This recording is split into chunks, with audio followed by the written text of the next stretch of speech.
Salut à tous! Aujourd'hui, nouveau défi, on se retrouve pour remettre le moteur dans la 206 et redémarrer tout ça aujourd'hui. Allez, c'est parti!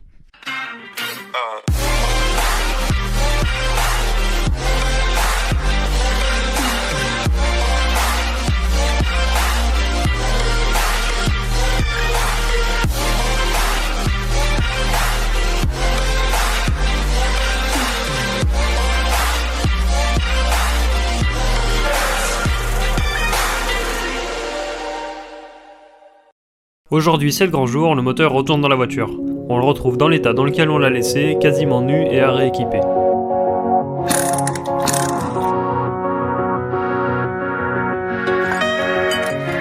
Du coup, je récupère les anciens supports de compresseur de clim, de pompe d'ODA et d'alternateur. Et en fait, merci Vincent.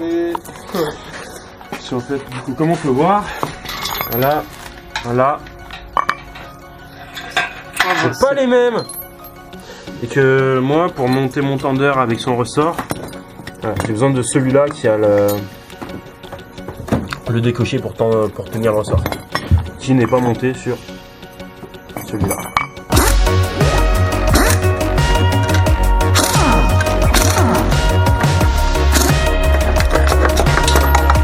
Là, ça sert à rien.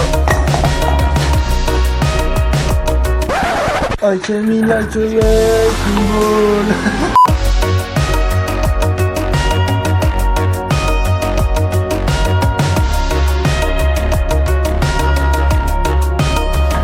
Merci.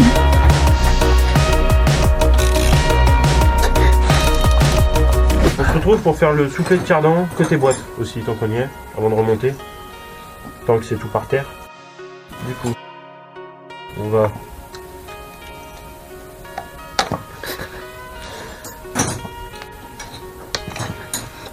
Toujours avoir les outils adaptés.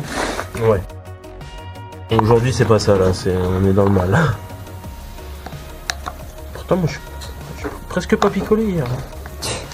Hop, voilà, on va y arriver. C'est déjà trop, visiblement. Ouais, faut le croire, écoute. Oh, par contre, c'est pas Voilà. Au moins c'est démonté, c'est rapide. Ah ouais, il y a un peu de graisse dedans. Hein.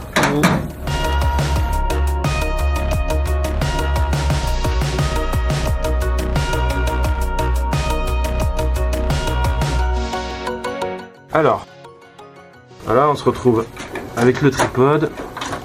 Alors, il y a un circlips ici, dont en plus qui s'écarte, donc je n'ai absolument pas la bonne pince pour. Putain. Ouais. Dans ces moments-là qu'on regrette de ne pas avoir assez d'outillage.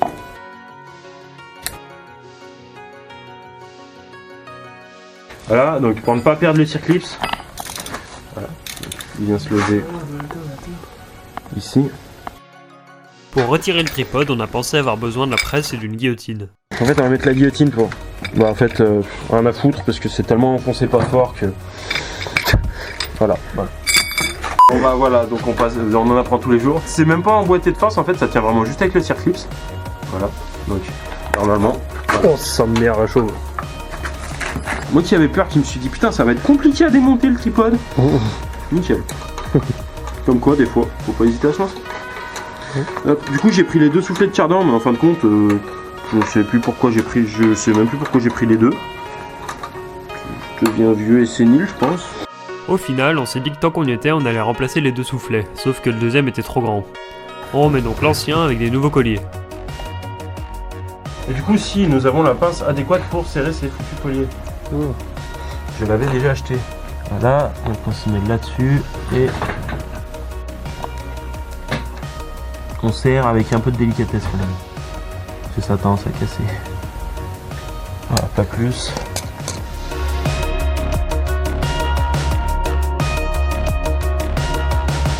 De l'autre côté, on met un nouveau soufflet et on le remplit de graisse.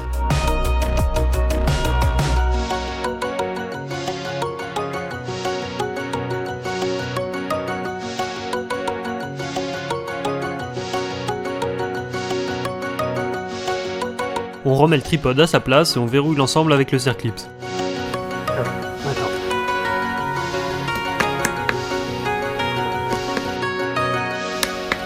On va mettre la tête.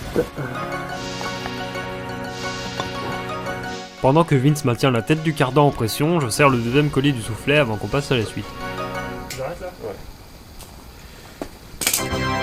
Bon, du coup, là, on a récupéré une ancienne prise sur l'ancien faisceau parce que quand le moteur était tombé, bah celle-là avait un peu morflé. Donc, du coup, on va faire un peu de soudure à l'étain. Si on trouve l'étain. Si on trouve l'étain, en effet. Les physiciens, ils ont tort quand ils disent que rien ne se crée, rien ne se perd. Dans ce garage, tout se perd. Ouais, mais c'est un garage à part. C'est le garage des Bermudes.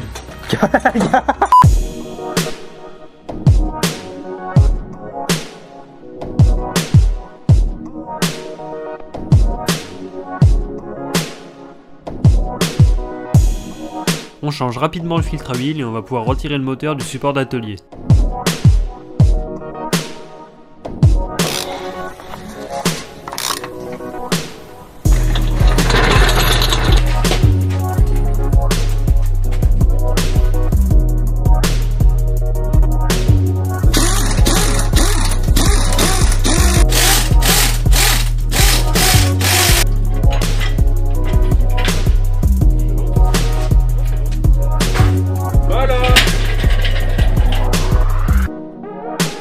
Maintenant que le moteur est libre, on peut remonter une bonne partie de la transmission.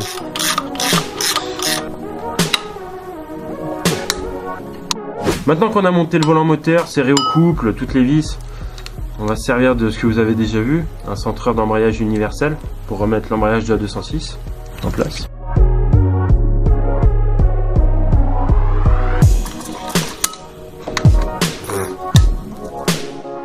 Voilà.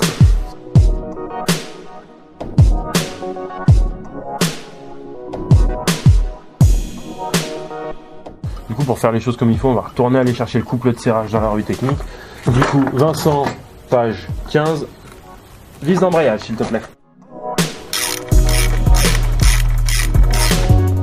Couple de serrage, Ouais. mécanisme 1.5, une boîte de vitesse sur moteur 4. Moi, je voulais le 1.5. Bon, ça, donc, par contre, ta clé, elle a 20, non? Oui, donc on va serrer ça. Aussi fort qu'on est con. Ah, elle est vendue. Hop. Ça y est, normalement. On passe à la boîte avec le remplacement des deux joints SPI. Rangé. C'était à peu près ça.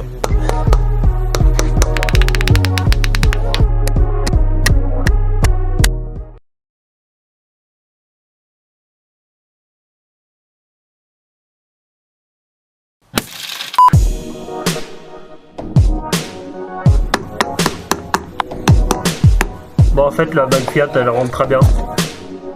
Maintenant que les joints ont été changés, on peut remettre la boîte en place. Voilà. Non, c'est pas droit. Mais oui, c'est pas droit, mais je fais ce que je peux. Moi, j'essaye de viser le trou, c'est tout. Une fois que j'ai le bout dedans, je lâche plus. Hein. On serre les vis du tour de boîte à 40 Nm et on remonte le démarreur.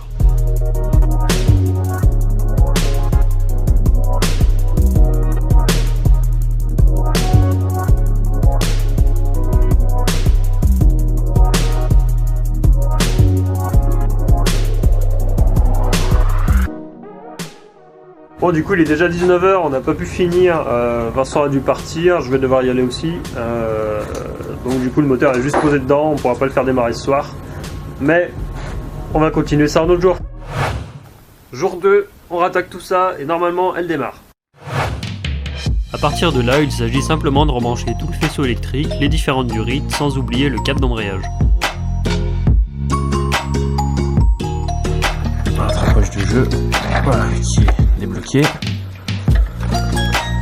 Voilà. Hop, nickel.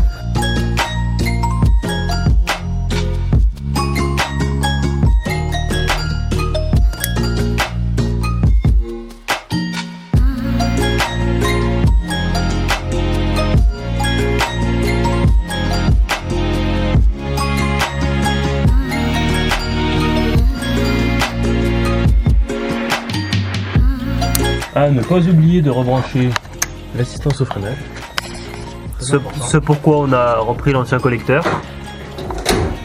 C'est ça.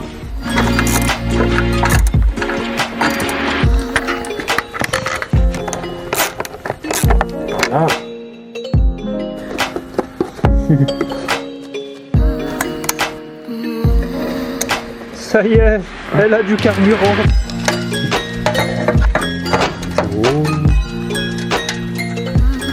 Tu sais quoi? Bah je suis pressé de l'avoir tourné. Oh, ça va arriver. Et je suis pas pressé que tu refasses un joint de culasse. Ah, ça c'est gentil.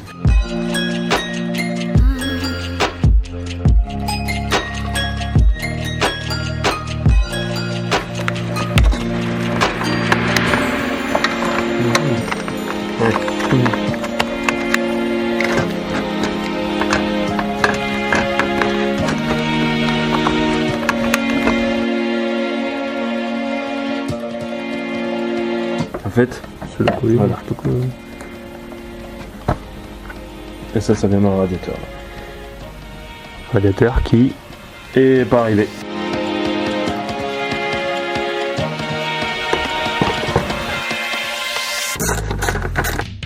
Maintenant que le moteur est remonté, on passe au train avant avec la remise en place des deux cardans. On retire les biellettes de bar stab, de direction et les rotules inférieures.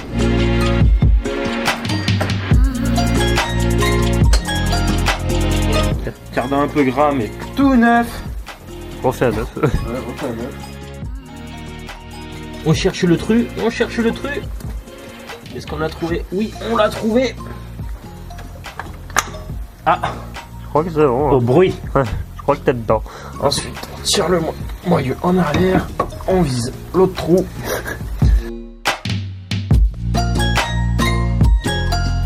Tu pousses un peu, t'es dedans. Pousse un peu. Oh. Faut pas y laisser un doigt, hein. Non, jamais. Alors c'est 24,5 déca-Nm, donc ça fait 245 Nm. C'est ballot. Ça fait beaucoup. Mais tu vas me dire que ta clé va jusqu'à 200? Ça va jusqu'à 100. On remonte les différentes biellettes et on serre tout ce qu'on peut au couple. 35. On passe au cardan long en commençant par mettre un peu de graisse sur le roulement.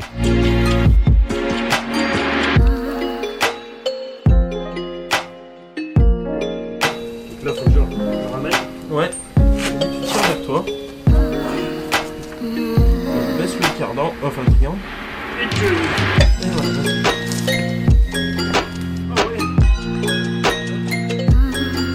Du coup maintenant faut réussir à remettre ces merdes là. Et voilà. On est bien n'y voir rien tellement c'est mal placé. Du coup voilà en fait ça ressemble à ça les vis qu'on vient de remettre dans le palier. Donc en fait la tête elle rentre dans un. Ça rentre dans un trou et en fait ça vient contre. C'est ça en fait qui bloque le roulement qu'il y a sur le cardan.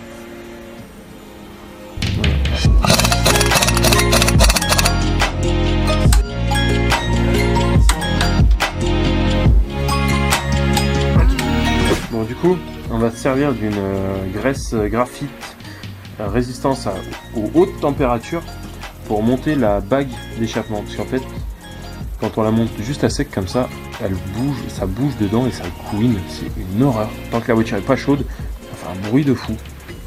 Et vu que je ne supporte pas les bruits. C'est quoi?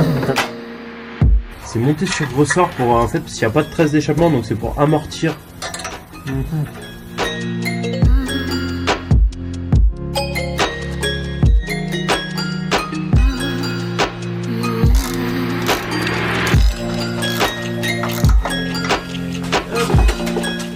Bon, du coup on en profite pour mettre des pneus neige.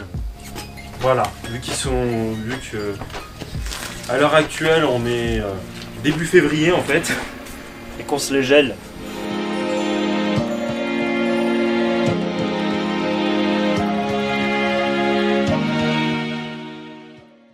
On va passer au fluide, ça peut être pas mal hein. Du coup, on va faire les choses bien. Donc pour le moteur, Peugeot préconise de la Total. Donc on va mettre de la Total. Total Activa 1040. Capacité du moteur 3,25 avec le filtre à huile. Là j'en ai à plus ou moins 2,5 litres, j'ai un autre bidon de 2 litres. Pour la boîte de vitesse, pareil, de la Total 75-80. Il est aussi éventuellement conseillé de mettre un anti-friction dedans. Bon là j'en ai pas, j'en mettrai un après. Enfin, il n'y a pas d'avant encore. Hein. Et pour la direction assistée de la Renault Matic D2. En fait, c'est un bidon qu'on m'a donné, donc vu que ça va dedans, j'en ai pas racheté en fait. C'était gratuit. On fait donc les niveaux des différentes huiles et on met un peu d'essence dans le réservoir.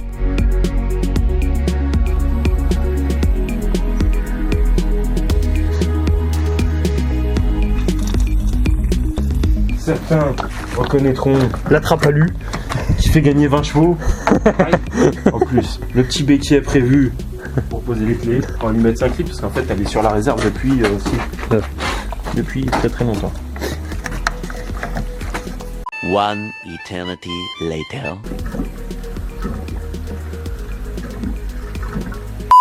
On espère que ça démarre. Ah mais non. On va voir ça. Là il y a de la batterie. Bon, niveau carburant faible avec 5 litres, on va pas s'attendre à grand chose. Vous êtes prêts? On croise les doigts. Moi je suis pas prêt.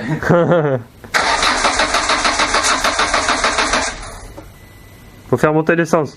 Voilà, on va dire ça comme ça.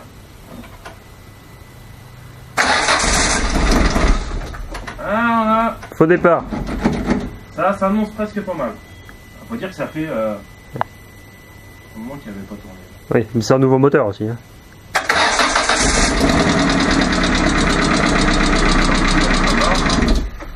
C'est pousseur hydraulique, s'il n'y a pas d'huile, Ah oui. ça tourne très mal.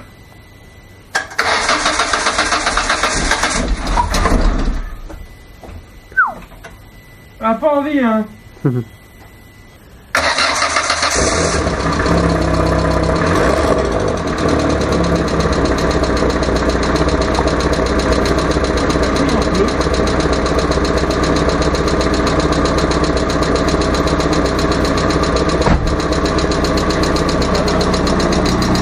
Pourquoi elle fait clic clic clic clic? Je sais pas, c'est vrai qu'elle fait un peu de bruit. Et elle fait vachement de bruit à l'échappement. Ouais, mais il doit manquer effectivement un joint au niveau Ouais, parce que là. derrière. Ouais. Ah, un injecteur. Ah, Peut-être. peut-être. Ou un poussoir. Par contre, ouais, à première vue, on a une fuite à l'échappement quelque part. Mm. Donc, ce qu'il y avait. Hop, il y avait peut-être un joint, du coup, au niveau du kata, mais vu que j'en ai pas retrouvé, j'ai supposé qu'il n'y en avait pas. Mm. Il y en a peut-être un. Je sais pas. Bon, du coup, on va se quitter sur ce redémarrage un peu fastidieux. Pendant que Vince est en train de chercher déjà sur Google pourquoi ça claque.